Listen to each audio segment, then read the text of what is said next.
brand ថែរក្សាសម្រស់ល្បីប្រចាំនៅសហរដ្ឋអាមេរិកមានអាយុកាលជាង150ឆ្នាំឥឡូវនេះមានវត្តមាននៅកម្ពុជាហើយនោះគឺ brand Elizabeth Arden ដែលជាឧបសម្ព័ន្ធរបស់ Revlon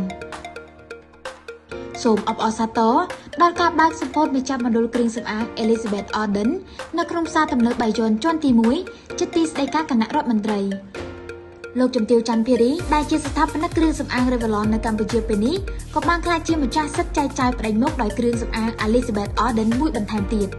នៅក្នុងកម្មវិធីបើកសម្ពោធមជ្ឈមណ្ឌលគ្រឿងសម្អាងដំបូងគេបង្អស់ Elizabeth Arden លោកជំទាវច័ន្ទភារីជាអគ្គនាយិកានិងប្រធានសមាគមសហគ្រិនស្ត្រីកម្ពុជាអាណត្តិទី5បានប្រាប់ពីគោលបំណងរបស់លោកជំទាវដែលសម្រេចចិត្តនាំយក brand ល្បីល្បាញពីអាមេរិកនេះមកកាន់កម្ពុជា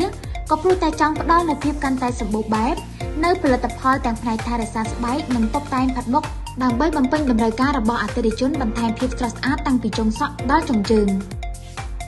លោកជំទាវក៏បានបន្តទៀតថានេះមិនមែនជារឿងចៃដន្យនោះទេព្រោះលោកជំទាវបានកសាងនៅកេរ្តិ៍ឈ្មោះទំនុកចិត្តនិងទំនាក់ទំនងយ៉ាងល្អប្រកបដោយគុណធម៌ជាមួយអតិថិជនអស់រយៈកាលជាង2ទសវត្សរ៍មកហើយទើបអាចមានឱកាសទទួលបាននូវសិទ្ធិចែកចាយផលិតផលលំដាប់ថ្នាក់អន្តរជាតិមួយនេះពិធីបើកសម្ពោធមជ្ឈមណ្ឌលគ្រឿងសម្អាងដំបូងគេបង្អស់ Elizabeth Arden គឺធ្វើឡើងនៅថ្ងៃទី18ខែមករាឆ្នាំ